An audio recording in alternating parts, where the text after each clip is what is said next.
Hey everyone, Brendan Snyder here. How are you? Thanks so much for joining me and welcome to another episode of New Music Finds. This is where I like to collect together all the different things that I've picked up over the past week and present it to you. I've got, I think, somewhere around 15 things here, a couple LPs, bunch of CDs. We're going to get into that in just a bit. But before we start, if you're new to my channel and you haven't already hit the subscribe button, please do. Also leave a comment, hit like. All those things do help support my channel. I'd greatly appreciate it. And of course, as an added bonus, by turning on notifications, you'll never miss an episode and stay up to date on really cool things like this, where I'm talking about all the new things that I picked up, maybe be able to turn you on to something new, or just remind you about something cool you got in your own catalog and you wish to pull out. So let's go ahead and dive into this. Let's get into the new stuff. I love to kick off there. New releases is where it's at for me. So first thing up is the brand new Smith Kotzen album. This thing here kind of took me by surprise. I really wasn't expecting to enjoy this as much as I did. While I really liked the first album that they did, I gotta say it's one of those ones that really hasn't stuck with me overall. It's not something I think about and pull out all that often.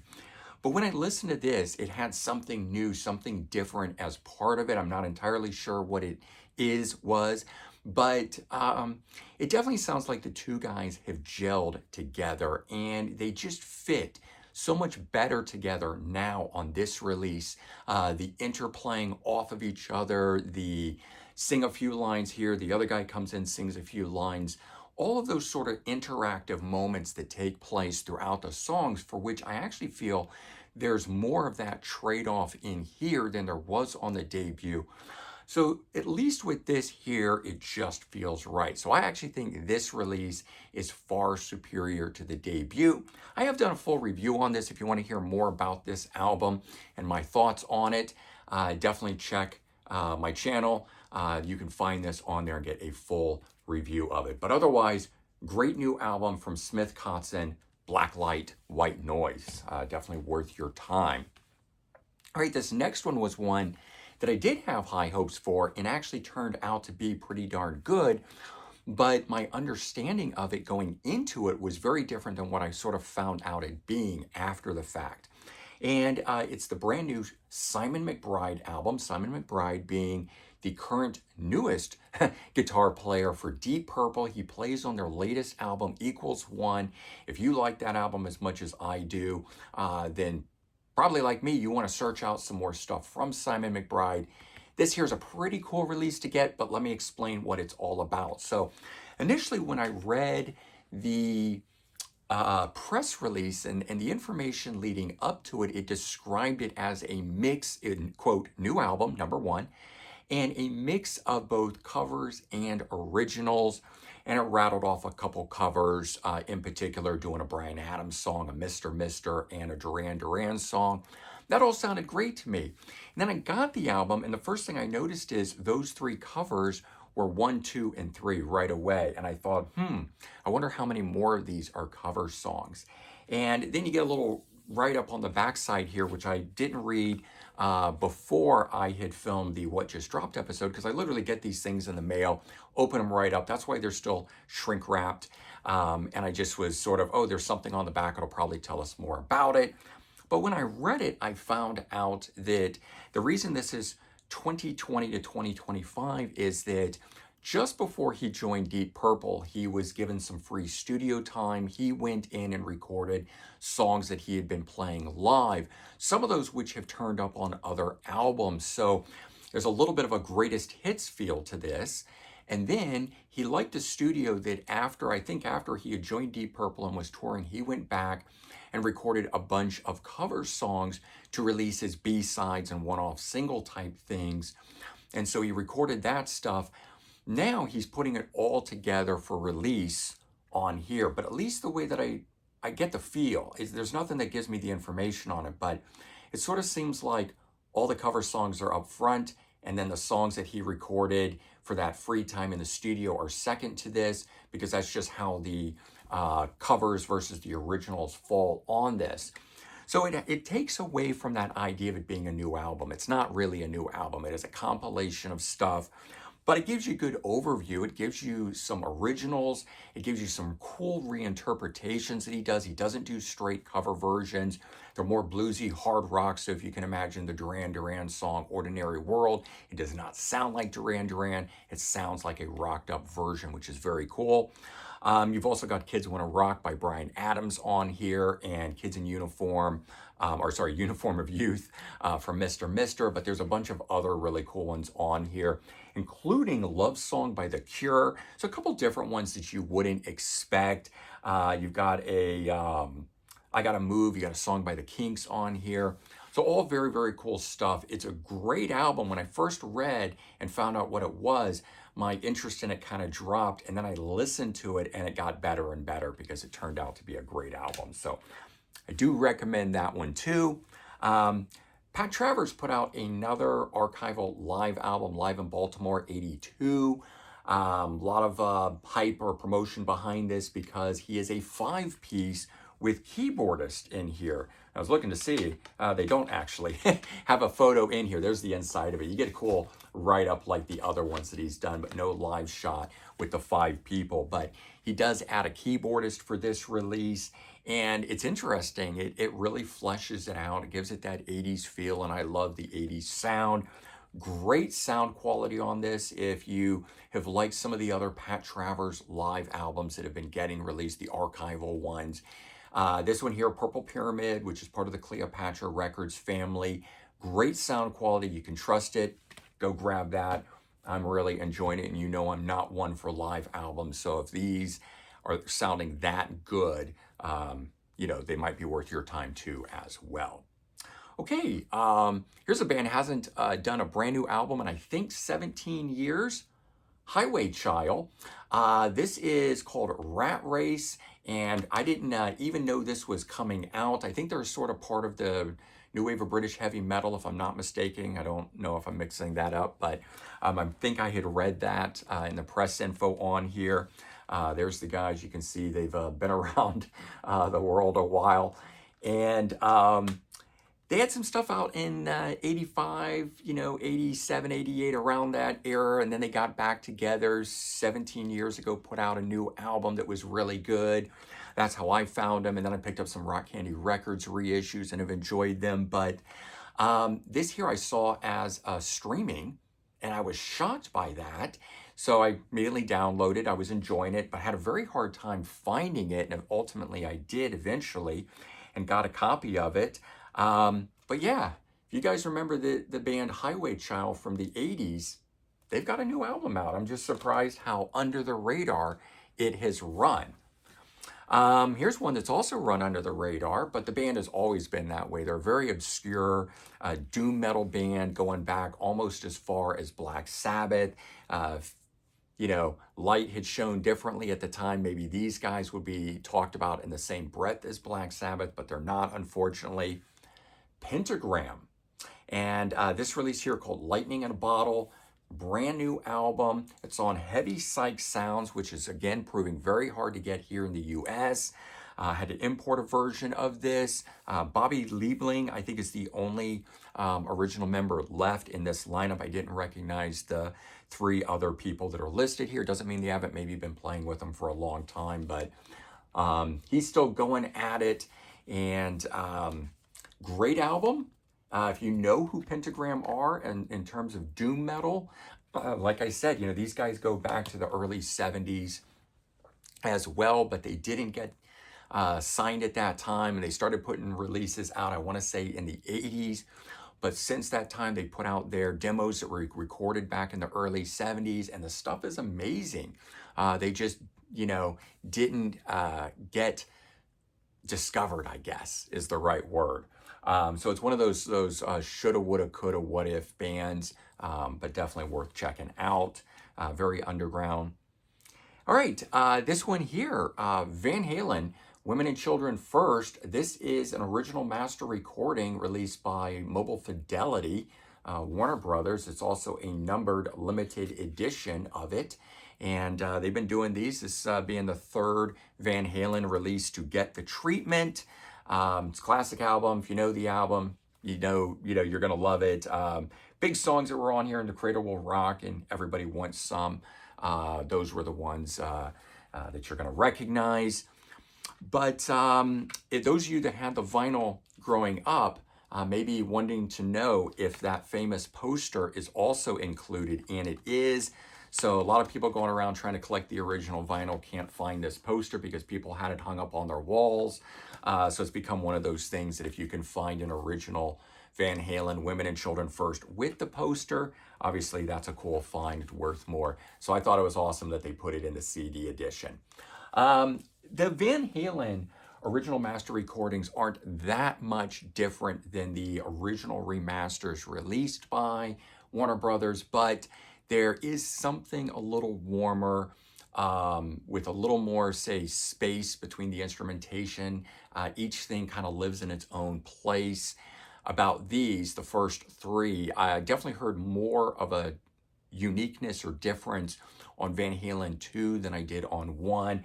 And I'm not so much hearing that difference on this one, but I don't know this album as well. So I'm going to have to go back in and listen a bit more comparatively to really see. I knew Van Halen 2 inside and out, so that was an easy one, which is probably why I felt that way. Maybe there is that much difference on this as well, but either way, if you're a fan of the Mobile Fidelity recordings, there's another new one out for you guys. A couple newer metal bands that have come to my attention that I've talked about in the What Just Dropped series. Discover stuff there that I don't know anything about, but the album covers look cool.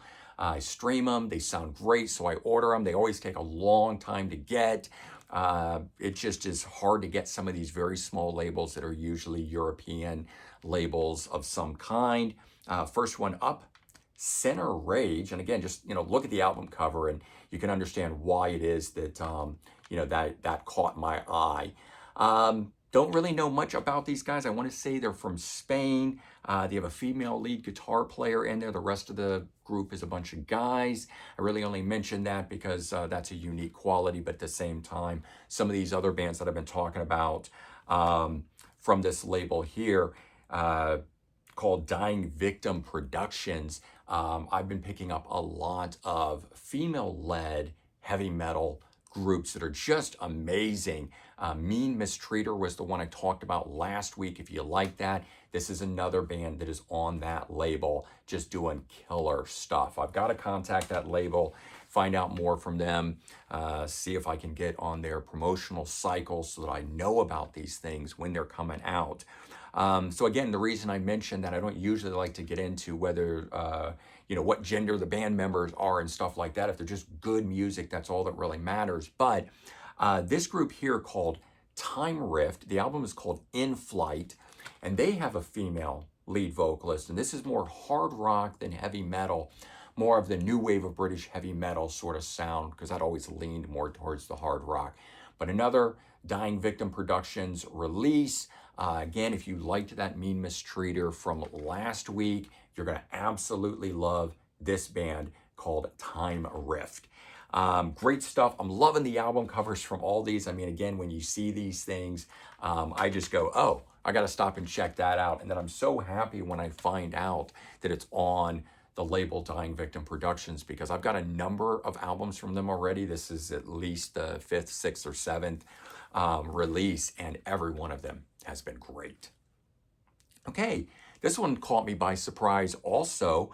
I'm trying to think of how I even found out about it. May have been through Apple Music, because I always go through the new releases there as well as going through the ones that I do in other places. That's why sometimes in the What Just Dropped series, I also tell you about digital only releases. But of course, if I find out it's a physical too, I just present it as such. The band Alliance, Before Our Eyes. If you don't know who Alliance is, it features a number of famous musicians. Gary Pill, who played with Boston. Robert Berry, who is part of Keith Emerson's 3 project. David Lauser, who played with Sammy Hagar, among others. So those 3 guys still in the lineup doing killer AOR melodic hard. Yeah, a little bit of hard rock on here as well, but definitely melodic rock style sounding music. Fans of Survivor, Night Ranger, Journey, even in the Toto range, all of that sort of stuff. You're going to love this. And we move over from this into other things that I picked up. But the reason I'm still holding this in my hand is I also picked up the debut album from Alliance. So this is the first Alliance album I picked up. I always knew of the band.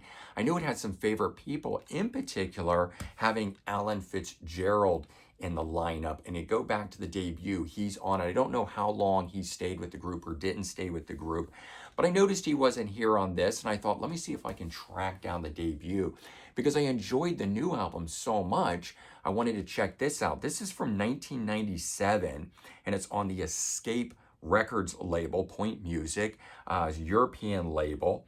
And we have Robert Berry, David Lauser, Gary Pill, and Alan Fitzgerald. So all four of those guys on the debut, easily as good as this. But I have to say, I actually think I like this better. I don't know if it's just because I heard it first, but for 1997, I mean, you got to remember what the sound of music was like in 97, post-grunge. A lot of that, it was getting into the stylings of Korn was a big band, and so just really hard, heavy style stuff, starting to mix with rap and metal like Limp Bizkit and things of that nature. So when a band like this doing AOR melodic rock puts something out, you can imagine it probably didn't even get a US release, but definitely running under the radar. So now hearing this and going, oh my God, there was still some really great stuff coming out at that time. That's what this was. But if you've never checked out Alliance, I think this might be their fifth album. They've got a number of them out there. Go check this band out. Highly recommended. I was most interested because of Robert Berry. That's my draw to this. I've been enjoying all the different projects and things that he's done over the years, finding out that he was more than just the front person to the Keith Emerson Project 3, having appeared in a number of other projects and stuff. And so, yeah, I'm collecting all of that now. All right, this next one here, I got to give a shout out to my pal Grant Arthur from Rock Warehouse. You guys have seen him appear on my channel several times now. Also with Pete Pardo, he's part of that series, but he and I have also started a new one called Underrated and Obscure Albums That We Love. And so we get on there, we talk about that sort of stuff. And one of the ones that I had talked about previously was the band Brownsville Air Special. It's a Rock Candy Records reissue. Brownsville being Brownsville Station, they just dropped the station, shortened it.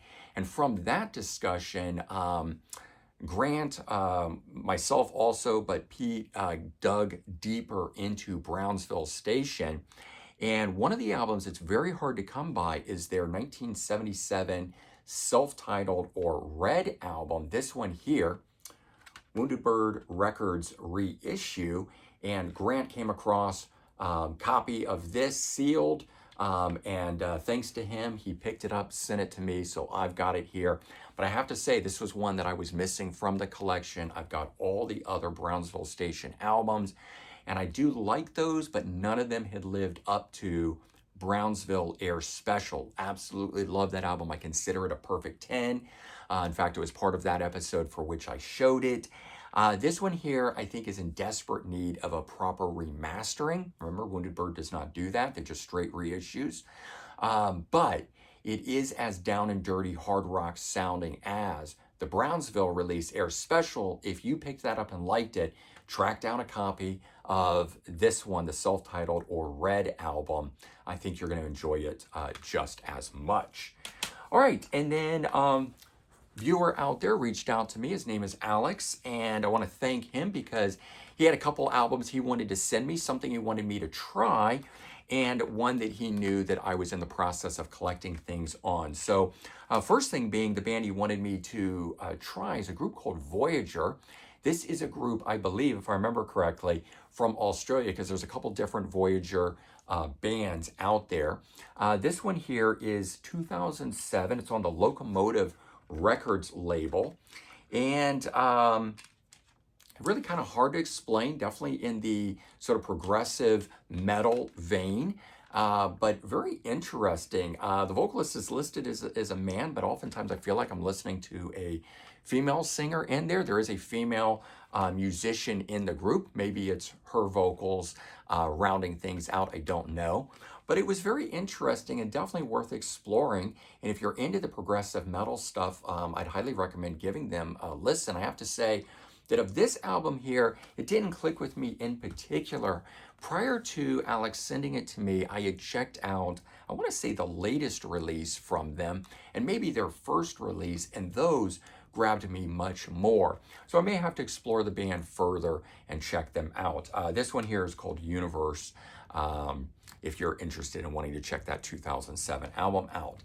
And then the other thing that he sent, being something that he knew I was already into, King Diamond Voodoo. So I did not have this one, which was really great. I've been slowly collecting Merciful Fate, King Diamond. It's a band that I only just recently got into. After years and years of trying to get into the sound of King Diamond's voice, I couldn't. I always liked the music, and then one day, it just clicked. I don't know what happened. I tried it again, and it worked. I saw the beauty in it. And so I haven't been like racing lightning fast. Plus this stuff is kind of hard to come by. I guess a lot of people don't sell it off because I don't find it used very often, if at all. So I'm buying new stuff, and then it kind of seems to come and go in and out of print when it's available. So this is one I hadn't picked up, although I believe it's now recently been reissued in a cardboard sleeve, but I love my jewel cases. So I'm glad I got one of these. And yeah, so I want to thank him for sending this. This turned out to be great. I'm glad to add it to the collection. Just another fantastic album from King Diamond. And meanwhile, King Diamond's working on not only a new solo album, but a new Merciful Fate album. But when we're going to get these is your guess, as good as mine. I think the King Diamond solo is supposed to come first. There's already a song that has been released from it, probably a year ago at this point. And I believe it's earmarked for some time this fall, but who knows if that'll actually happen. As far as the Merciful Fate recording goes, probably going to be after that. Hopefully, we don't have to wait too long, but it might even be a year down the road from that. So be aware of that. All right, and the last two things to wrap up with here. I was asked to do some reviews for Record Store Day releases from the label Cooking Vinyl, and just wanted to point these out. So Alan Parsons Project, iRobot Works in Progress release, April 12th. Be on the lookout for this if you're interested. It is a very cool fly-on-the-wall type listening experience about the album because it's got alternate versions and the songs as they were being developed. So it's a new way to listen to the album. It has all, I think it's 10 tracks from the album just in alternate editions, which is a very cool thing. If you're a fan, it happens to be my favorite Alan Parsons album. So I really enjoyed that. I've done a full review of that. That's up on my channel already if you want to check that out, as well as this one, Roger Waters' Dark Side of the Moon redo, but it's the live edition. And he only performed 2 shows so far doing this album in its entirety. So recording this is kind of a very special thing. He did a studio edition of this in 2023, but this one here being the live edition of it. And I, for one, like this live edition so much more than the studio. I felt the studio one was kind of blah. It didn't do a lot for me. I couldn't get into the narration and stuff. But hearing it done live, it works a lot better. So again, full review of that, both of those, in fact, if you want to check those out on the channel. So there you go. Those are all the things that I picked up. I think 15 things total for you guys, 2 LPs, 13 CDs. Always lots of fun. Hopefully you guys enjoyed it and found something new to go check out, or like I said, maybe just something cool in your collection. Even if you just want to go grab the Pink Floyd Dark Side of the Moon 1973 classic album, that's all right too. All right, everyone. Take care. Have a good one. I'll talk to you real soon. Bye-bye.